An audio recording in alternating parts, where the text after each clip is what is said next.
Have you heard in San Francisco, residents are being told to compost or else? It's a new law that'll go into effect later this year. It requires people living in the city to separate their food scraps from their waste or face fines.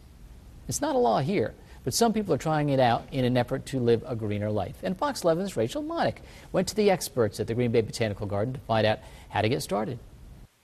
If you want to know the basics of composting, a good place to start is the Green Bay Botanical Garden. We are right by the children's garden, and they have all the information up here on the fence, and they also have some examples of the composting that they're doing here. This composter you could pick up at a recycling center, a home and garden center, and take a look at the top. That's what you put in. And Kelly Hartman's going to tell us what else we can put in, give us some more basics of composting, and then what comes out in the end. Good morning. Good morning. Okay, so first of all, why, Kelly, should we think about composting? Composting is a great way to recycle not only your yard waste, like your sticks, your leaves, your grass clippings, but it's also turning kitchen waste, vegetable scraps, food scraps into usable organic compost to enrich your garden. Okay, so is it easy to do? Is this...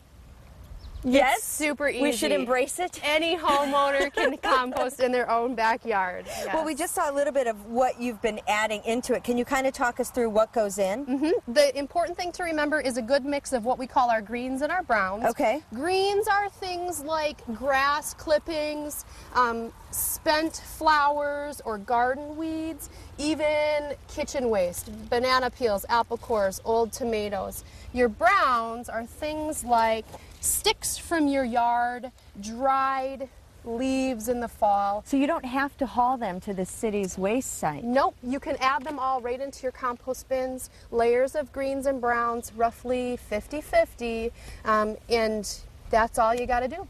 And things that you're, you know, when you're making a salad at night, all the extras that usually go in the trash would go right in your composter. Throw it into the composter. I noticed some bugs in there. Kids must love that.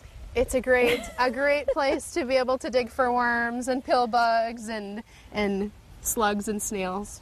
Well, let's take a look at the result of composting. And you get great stuff for your garden. So you're basically Correct. putting it all back into the earth? Correct. Okay, here's the... Can I lift this one up here? Yep, lift it up. Okay, so this is all that good mulchy stuff that you're going to get? Yeah, if you put it in the top, as long as you remember to turn it, add a little bit of moisture, the result is what comes out the bottom is a nice organic compost, almost like soil. You can add it right into your gardens, use it to add better quality soil to sandy soil or to soil with a lot of clay in it.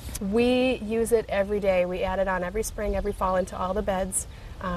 Helps the flowers grow. And if it's any indication, if you see the blooms around the garden, it must work because the flowers here are beautiful. Kelly, thank you so much. You're welcome. Start composting.